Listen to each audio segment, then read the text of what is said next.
The interrogation chamber smelled of recycled air and something vaguely metallic that Krikstal couldn't quite identify.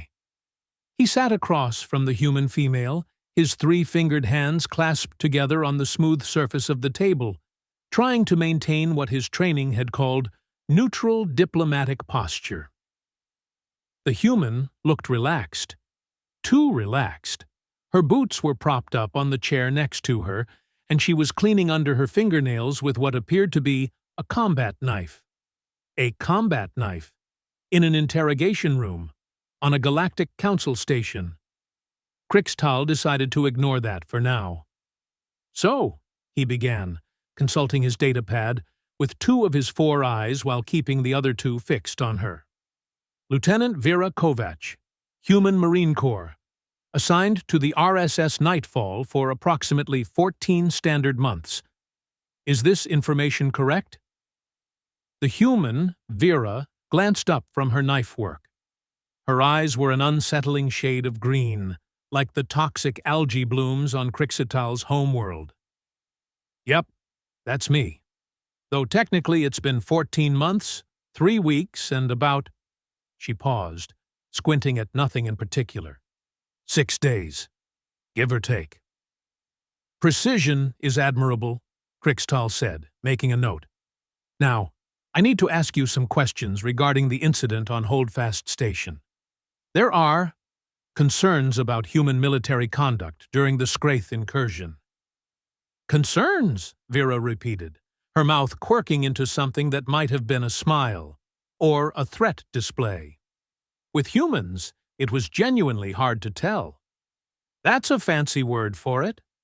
Krikstal's tail twitched, an involuntary sign of irritation. He pressed on. "According to preliminary reports, there were significant casualties among the Scraith assault force. The Council requires a detailed accounting of combat actions taken by all involved parties.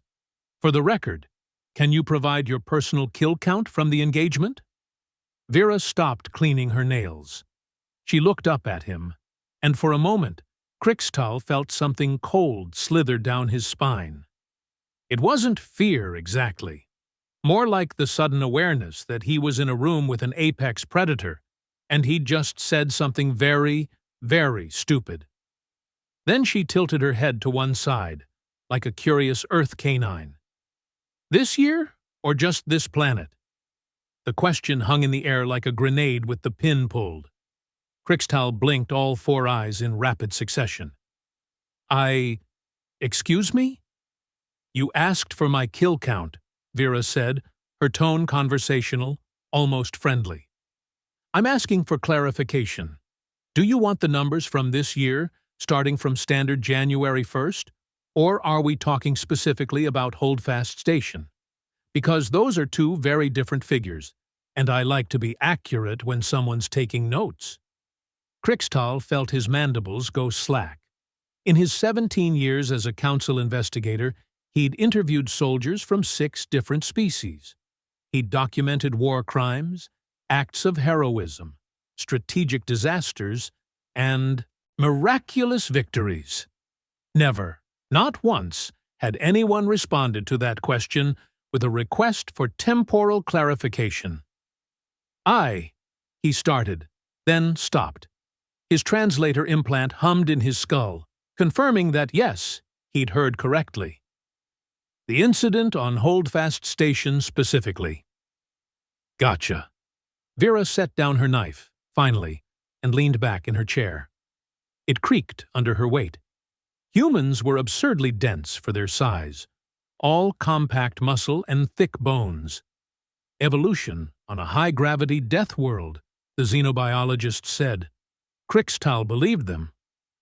Holdfast was— let me think. Scraith came through the docking bay at 0400, right? Yeah. So, confirmed kills at Holdfast Station. She paused, her eyes going distant. 83. The number hit Krikstal like a physical blow.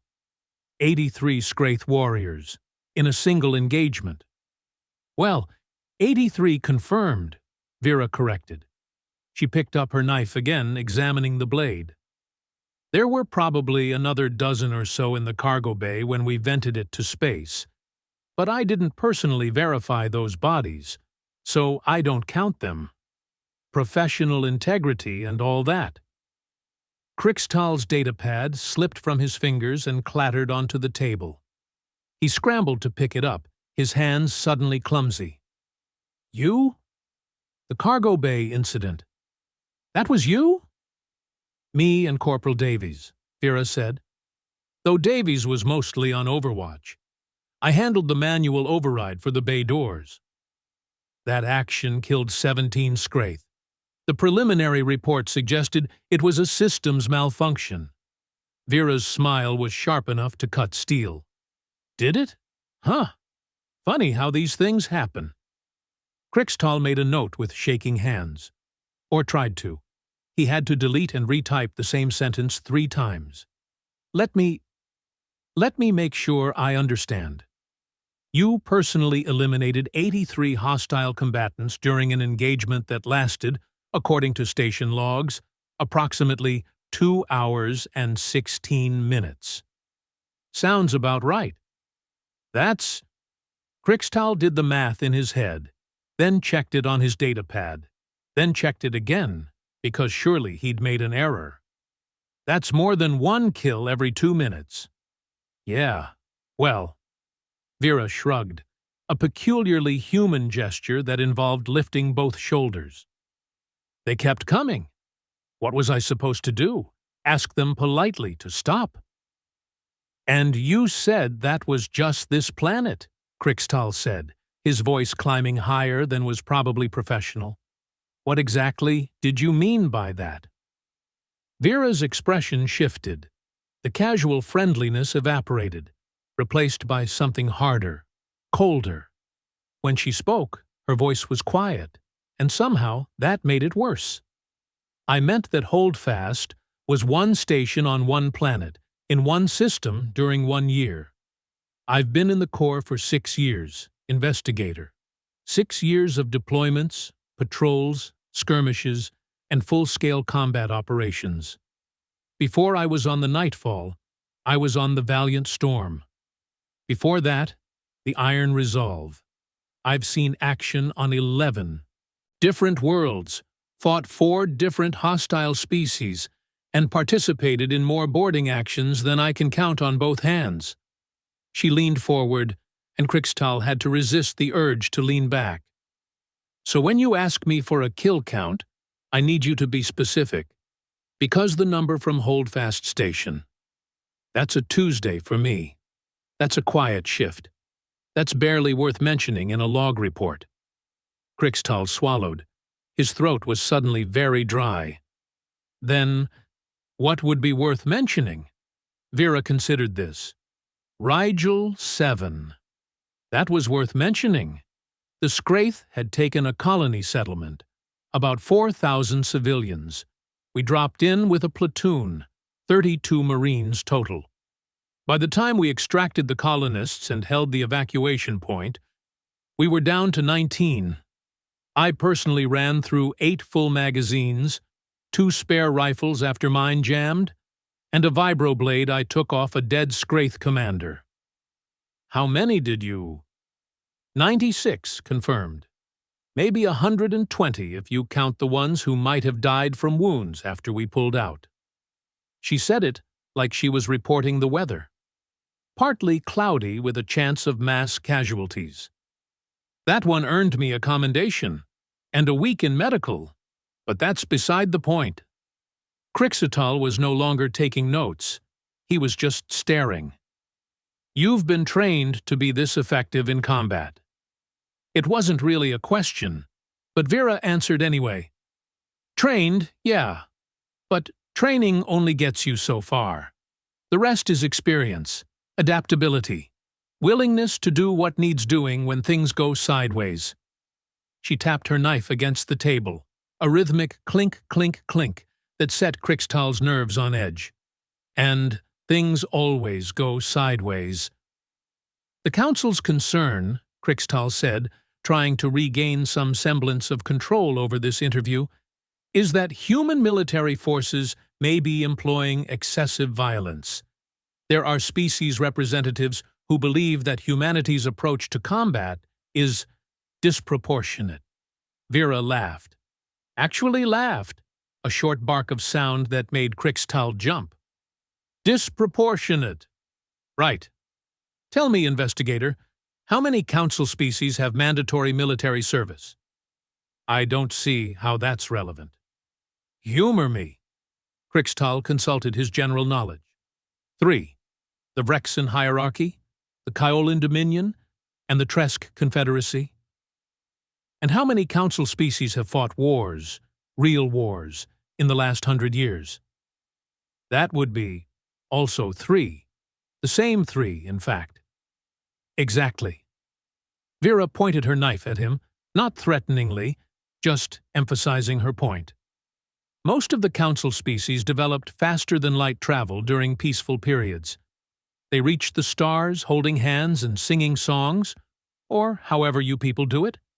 Humans? She shook her head. We invented our first space rockets to deliver bombs to our enemies. We built our first orbital stations while we were still pointing nuclear weapons at each other. We reached our moon during the same century we fought. 2 wars that killed millions. This is known, Crixtal said stiffly. Human history is concerning to many council members. I bet it is, Vera agreed, because it means we learned to fight before we learned to fly. We perfected violence before we ever left our atmosphere. And yeah, maybe that makes us scary. Maybe that makes us dangerous. But you know what? When the Scraith came boiling out of the outer reaches, when they started hitting colony worlds and stations, when they started killing civilians and taking territory, it wasn't the peaceful council species that stopped them. It was us, the violent, disproportionate humans. Crixtal had no response to that, mostly because she was absolutely right. Holdfast Station had a garrison of 46 council security personnel. Vera continued. Good soldiers, well trained by council standards. When the Scraith breached the docking bay, you know how many of those 46 were still combat effective after the first 10 minutes? 11. The rest were either dead, wounded, or had fallen back to secondary positions. And that's fine. That's what they were trained to do. Establish defensive perimeters, hold choke points, wait for reinforcements. And humans don't do that? Oh, we do all that. But we also do the other thing. Vera's smile was back, and it was absolutely predatory. We go on the offensive. We push forward. We hunt. The way she said that last word made Crixtal's skin prickle under his scales. There were 8 Marines on Holdfast Station, Vera said. 8 of us, including me. When the Scraith breached, we didn't fall back. We didn't wait for backup. We ran toward the enemy. Through the enemy. We turned that docking bay into a killing floor, and we didn't stop until every single Scraith was either dead or running. That seems incredibly risky. It absolutely was, Vera agreed cheerfully. Davies took a plasma burn to the shoulder. Martinez got clipped by shrapnel. I personally had 3 near misses with Scraith blade arms, and one of them got close enough to cut my combat vest. But we're all still alive, and the 4,000 civilians on Holdfast Station are still alive, and the station is still operational. So yeah, risky, but effective. Crixtal managed to reactivate his datapad and start taking notes again, though his hands were still shaking slightly. The Council will want recommendations, ways to potentially integrate human combat doctrines into standard security forces. Good luck with that, Vera said, snorting. You can't train someone to be human, investigator. You can't teach a species to be aggressive if they've spent 10,000 years of evolution avoiding confrontation. It's not about tactics or weapons or strategies. It's about mindset. Explain. Vera was quiet for a moment, gathering her thoughts. When she spoke, her voice was serious, almost gentle.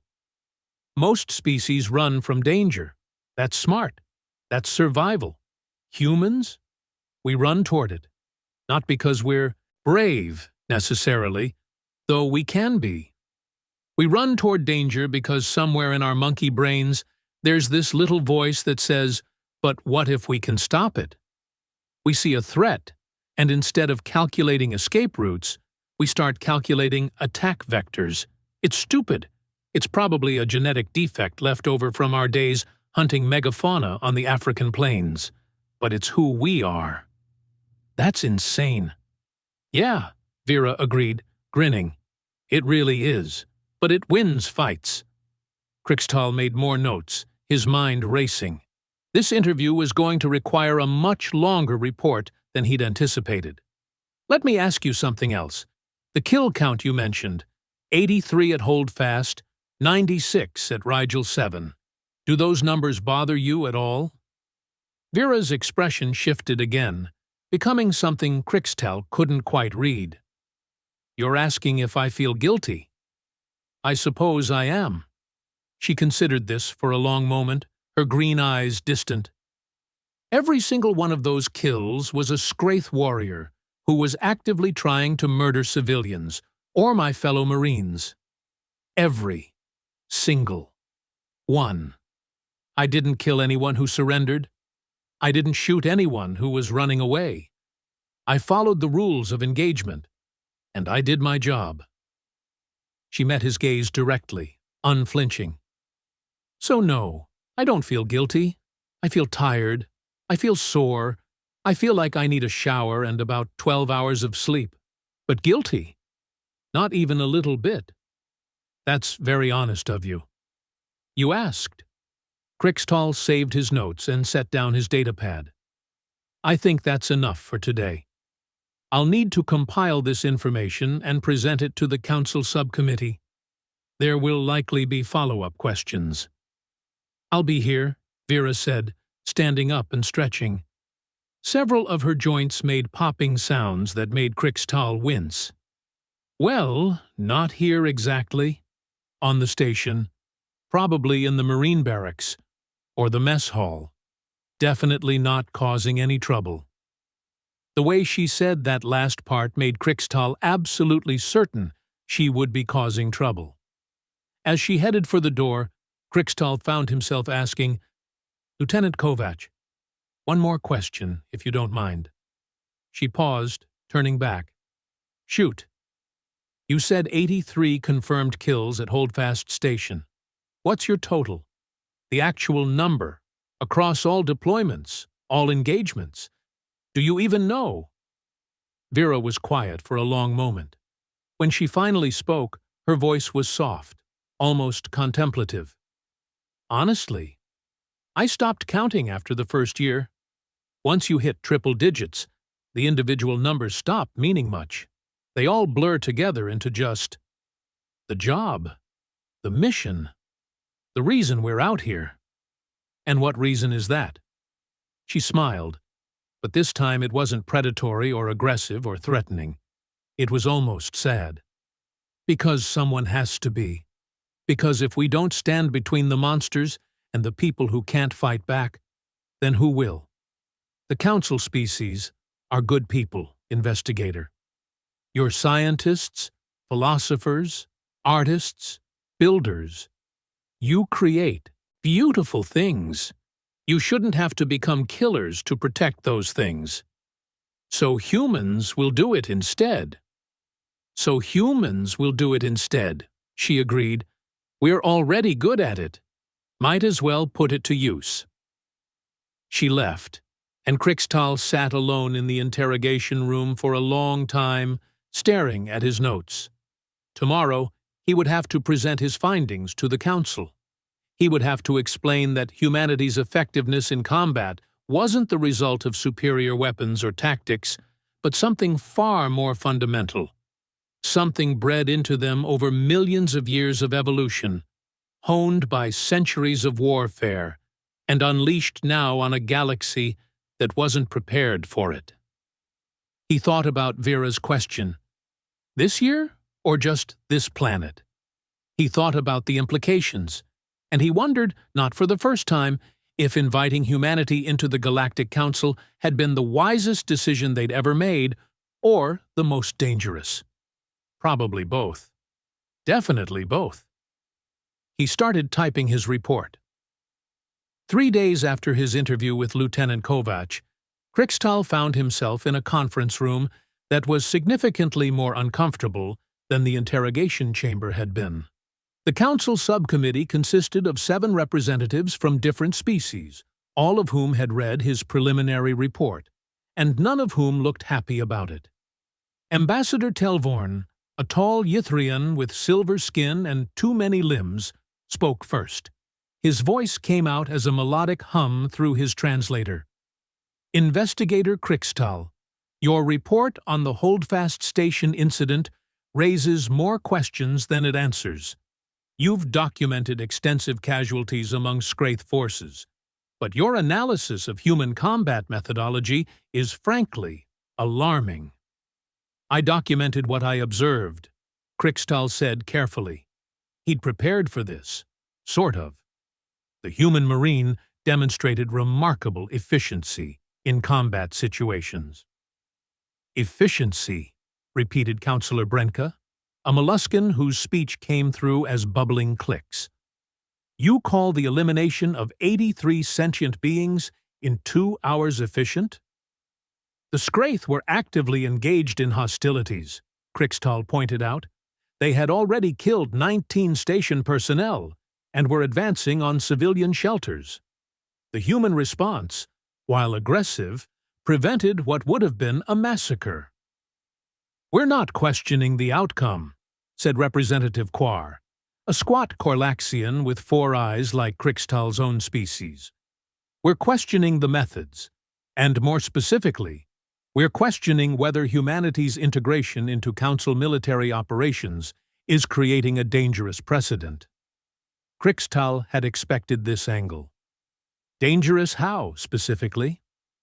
They're too good at killing, Telvorn said bluntly. Your report indicates that this Lieutenant Kovac has personally eliminated hundreds of hostiles across multiple engagements. Hundreds. Most Council soldiers never fire their weapons in anger during their entire careers. This human has turned warfare into a routine activity. Because she's been at war, Krikstal said. The Scraith incursions have been ongoing for 3 years. Human forces have borne the primary combat burden during that time. By choice, Brenka interjected. They volunteered for frontline assignments. They requested the most dangerous postings. One might almost think they enjoy it. Krikstal thought about Vera's tired eyes, the way she'd described feeling exhausted and sore. I don't think enjoyment is the correct term. Then what is? Quar demanded. Before Krikstal could formulate an answer, the conference room door opened. A human walked in, and every council member went very still. Humans had that effect. They moved with a predatory grace that set off instinctive alarm bells in species that had evolved as prey. This particular human was older than Kovac, probably in his 50s by Earth reckoning, with gray hair cut military short, and a face that looked like it had been carved from granite. His uniform marked him as a colonel, and he carried himself with the kind of confidence that came from decades of command. Colonel James Reeves, the human said, nodding to the assembled council members. I apologize for the interruption, but I was informed this committee was discussing human military conduct. I thought a command perspective might be useful. Telvorn's skin shifted to a paler silver, which Krikstal recognized as a sign of agitation. This is highly irregular. So is putting one of my Marines through an interrogation without proper liaison notification, Reeves said pleasantly. His smile didn't reach his eyes. But I'm willing to overlook that if we can have a productive conversation. There was a long pause. Finally, Quar gestured to an empty seat. Very well. Perhaps you can help us understand something, Colonel. Why are human forces so exceptionally violent? Reeves sat down, taking his time, getting comfortable. Krikstal recognized the technique. The human was establishing that he wouldn't be rushed or intimidated. We're not violent, Counselor. We're effective. There's a difference. Lieutenant Kovac eliminated 83 hostiles in a single engagement. I'm aware. I recommended her for a commendation. You reward this behavior? I reward successful mission completion and the protection of civilian lives, Reeves said. His tone remained pleasant, but there was steel underneath. Kovac and her team saved 4,000 people. That's worth rewarding. Brenka's translator bubbled rapidly. But the methodology, Colonel, the sheer aggression of the response. Your Marines didn't establish defensive positions. They attacked. They pursued. They hunted. Yes, Reeves agreed. They did. That's not standard Council military doctrine. Council military doctrine is designed for Council species, Reeves said. With respect, most of you developed your military traditions around concepts like honor, restraint, and minimal necessary force. Those are admirable values. They work well when everyone involved shares them. And the Scraith don't, Krikstal said quietly. Reeves pointed at him. Exactly. The Scraith are a warrior culture. They respect strength. They understand aggression. And they absolutely will exploit hesitation. If you establish a defensive perimeter and wait, they'll probe it, test it, and eventually break through. We've seen it happen on 6 different stations before Holdfast. So your solution is overwhelming violence? Telvorn asked. My solution is overwhelming commitment, Reeves corrected. When we engage completely. We don't fight to establish a stalemate or force a negotiation. We fight to win, decisively, in a way that makes the enemy think twice before attacking again. Quar leaned forward, his multiple eyes narrowing. Some might call that brutality. Some might, Reeves acknowledged. But brutality implies unnecessary cruelty. We don't torture prisoners. We don't execute civilians. We don't engage in collective punishment. What we do is end threats quickly and completely. If that seems brutal, well, I'd argue that allowing conflicts to drag on for months or years, accumulating casualties on both sides, is actually more brutal in the long run. Krikstal found himself nodding before he caught himself. The human's logic was sound, even if it made him uncomfortable. Let me ask you all something, Reeves continued. Before humanity joined the Council's military efforts, how long had the Scraith conflict been going on? Silence. 6 years, Brenka finally admitted. Border skirmishes and raids for 6 years. And how many stations had been lost? 14, Quar said quietly. 14 stations. How many are you down since we got involved? None, Telvorn said. His silver skin had gone almost white. 0 confirmed losses in 3 years. Right. Reeves let that sink in. I'm not saying our way is the only way. I'm saying our way works against this particular enemy. The Scraith understand strength. When they hit Holdfast Station, they expected the same response they'd gotten before. Defensive positions, orderly retreat, eventual evacuation. Instead, they got 8 humans who charged them with rifles and bad attitudes. You know what the Scraith call us now? Nobody answered. Death bringers, Reeves said. In their language, it translates roughly to the ones who end things. And you know what? I'll take that. Because since word got out about what happened at Holdfast, Scraith attacks on Council stations have dropped by 70%. They're not stupid. They learn from experience. So you're suggesting we adopt human combat doctrine across all Council forces? Quar asked. Absolutely not, Reeves said, surprising everyone. What works for us won't work for you. You can't train a Ythrian to fight like a human any more than you can train a human to photosynthesize. We're different species with different capabilities, different psychologies, different evolutionary backgrounds. Then what are you suggesting? Televorn demanded. I'm suggesting you let us do what we're good at, Reeves said simply. When you need diplomats, use diplomats. When you need scientists, use scientists. When you need artists, philosophers, or engineers, use your people who excel at those things. But when you need someone to stand between civilians and a hostile force that only understands violence, he leaned back in his chair. Use humans. We've been preparing for that job since we climbed down from the trees. Crixtal raised one hand hesitantly.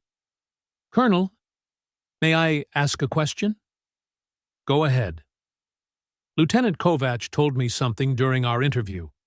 She said humans run toward danger instead of away from it. That you see threats and calculate attack vectors instead of escape routes. Is that accurate? Reeves smiled, and this time it reached his eyes. That's pretty accurate, yeah. It's probably some kind of species-wide death wish, honestly. But it makes us good at what we do. Doesn't it bother you? Brenchka asked. The killing, the violence, the constant combat? The smile faded from Reeves's face. When he spoke, his voice was quieter, more serious. Every single day. I've been in the Corps for 32 years, and I've never met a Marine who wasn't bothered by it on some level. We're not monsters. We don't enjoy death. But we've accepted something that I think most Council species haven't had to accept. Which is, Crixtal prompted, that sometimes violence is the answer. Not the first answer, not the preferred answer, but sometimes it's the only answer that works. The Scraith weren't going to leave Holdfast Station because we asked nicely. They weren't going to stop killing civilians because we appealed to their better nature. They were going to keep attacking until someone stopped them. Permanently. And humans are willing to do that, Televorn said. Humans are willing to do that, Reeves confirmed, because we understand something fundamental about the universe. Peace doesn't happen by accident.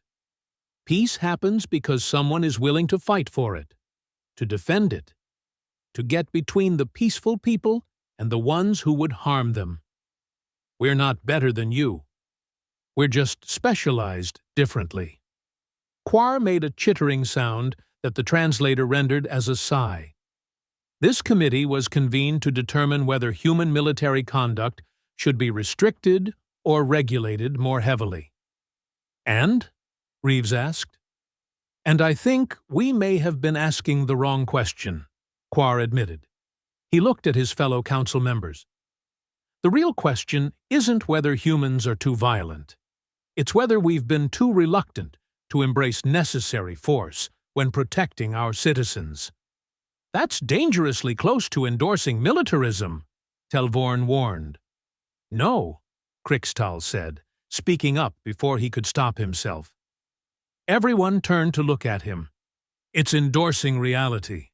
The investigator Reeves is correct.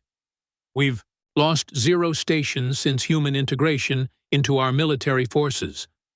Our civilian casualties have dropped by 84%. Those are facts, not opinions. Facts that come with a cost, Brenka said softly. How many Scraith have died in that same period? Thousands, Reeves said bluntly. Maybe tens of thousands. And before you ask, yes, that weighs on us. Yes, my Marines have nightmares. Yes, some of them struggle with what they've done. But you know what else?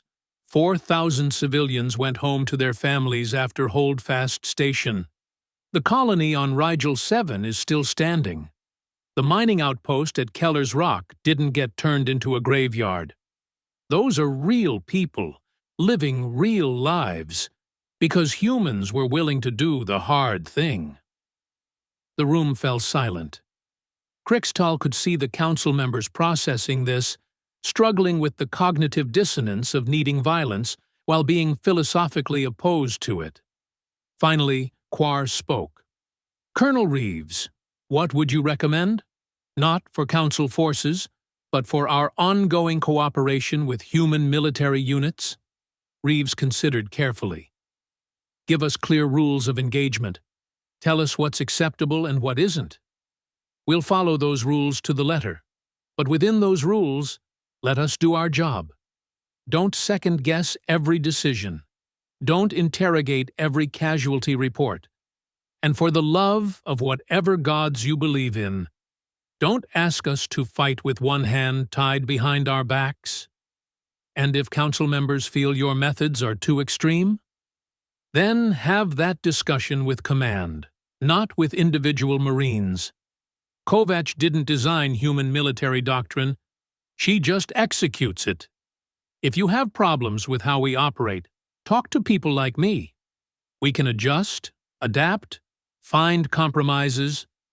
But don't make a combat Marine justify her survival instincts in an interrogation room." Krikstal felt his face flush slightly. Point taken. Telvorn stood, his many limbs unfolding gracefully. "I believe this committee has sufficient information to make a recommendation. Colonel Reeves, thank you for your candor. Investigator Krikstal, your report will be noted in the official record. We'll adjourn for now and reconvene in 2 days to formulate our response." As the council members filed out, Krikstal found himself walking alongside Colonel Reeves. The human glanced down at him. Up close, Krikstal could see the lines around his eyes, the gray in his hair, the small scars on his hands. This was someone who had lived the life he was describing. "That was well handled," Krikstal said quietly. "Thanks. Sorry if I put you on the spot there at the end." "No, you were right.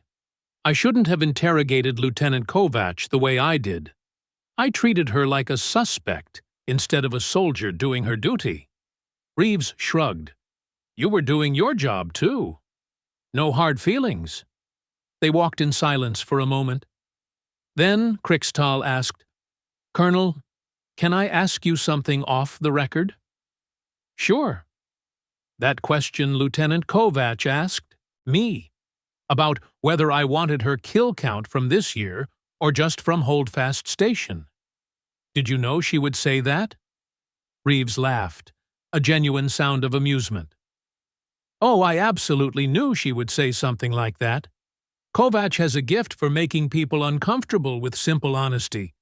It's one of her better qualities." "It certainly made an impression." "That was the point," Reeves said.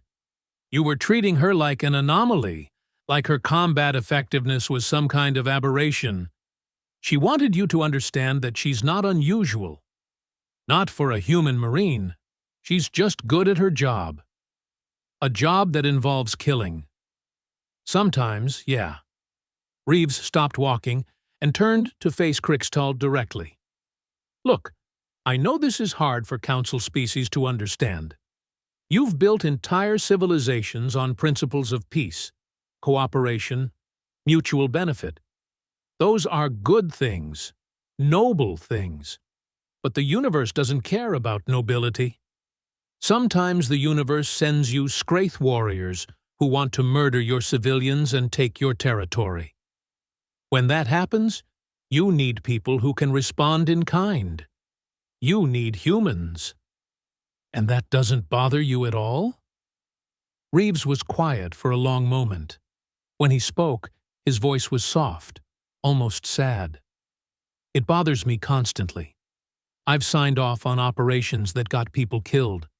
I've sent Marines into situations I knew some of them wouldn't come back from. I've made decisions that haunt me in the small hours of the morning. But you know what would bother me more? Knowing I had the ability to protect innocent people and chose not to use it. that I let civilians die because I was too squeamish to do what was necessary. Crixtal nodded slowly. I think I'm beginning to understand. Good. Reeves clapped him on the shoulder, nearly knocking him sideways. Humans were absurdly strong. For what it's worth, your report was fair. You documented what happened without editorializing too much. That takes integrity. Thank you, Colonel. Reeves walked away, and Crixtal stood alone in the corridor, thinking. 2 days later, the Council Subcommittee issued their recommendation. Human military forces would continue operating under current protocols, with regular liaison meetings to ensure continued cooperation. The interrogation of individual soldiers regarding combat actions would cease unless there was specific evidence of rules of engagement violations. In essence, the Council had decided to trust humanity's judgment in military matters. Crixtal filed his final report and moved on to other cases. But sometimes, late at night in his quarters, he would think about Lieutenant Vera Kovac and her simple question. This year, or just this planet? He thought about the implications of a species so accustomed to violence that they had to clarify time frames when discussing casualties. He thought about Colonel Reeves and his quiet admission that the job bothered him constantly. He thought about the fundamental difference between species that had reached the stars through peace and a species that had weaponized space travel from the beginning. And he thought about the 4,000 civilians on Holdfast Station who were alive because 8 humans had run toward danger instead of away from it. Maybe, he concluded, the galaxy needed both kinds of species. The ones who built beautiful things, and the ones who protected those beautiful things from the dark. The philosophers and the warriors, the dreamers and the fighters. It wasn't a comfortable thought. But then again, the truth rarely was. 6 months later, Crixtal received a message. It was from Lieutenant Kovac, brief and to the point. Thought you'd want to know we just finished up on Terran Station, it read. Scraith assault force tried to breach the civilian sectors. We stopped them. 0 civilian casualties, 18 Marines wounded, none critical. My count for this deployment is 41 confirmed. Figured you'd appreciate the precision. Below that, she'd added. Thanks for the fair report, by the way. Word got around that you didn't try to make us look like monsters. That meant something to the squad. Crixtal read the message 3 times, then carefully filed it away. 41 more. Just another Tuesday for a human Marine. He found himself hoping, not for the first time and certainly not for the last, that humanity never decided the Council itself was a threat. Because if these Deathbringers ever turned their focus inward, toward the species they currently protected, the galaxy would have a very serious problem. But they wouldn't. He believed that now. Humans ran toward danger to stop it, not to cause it. They fought to protect, not to conquer. They were violent, yes, but that violence was directed outward, toward threats, toward enemies, toward the things that would harm the innocent. And sometimes, Crixtal reflected, that kind of violence was exactly what the galaxy needed.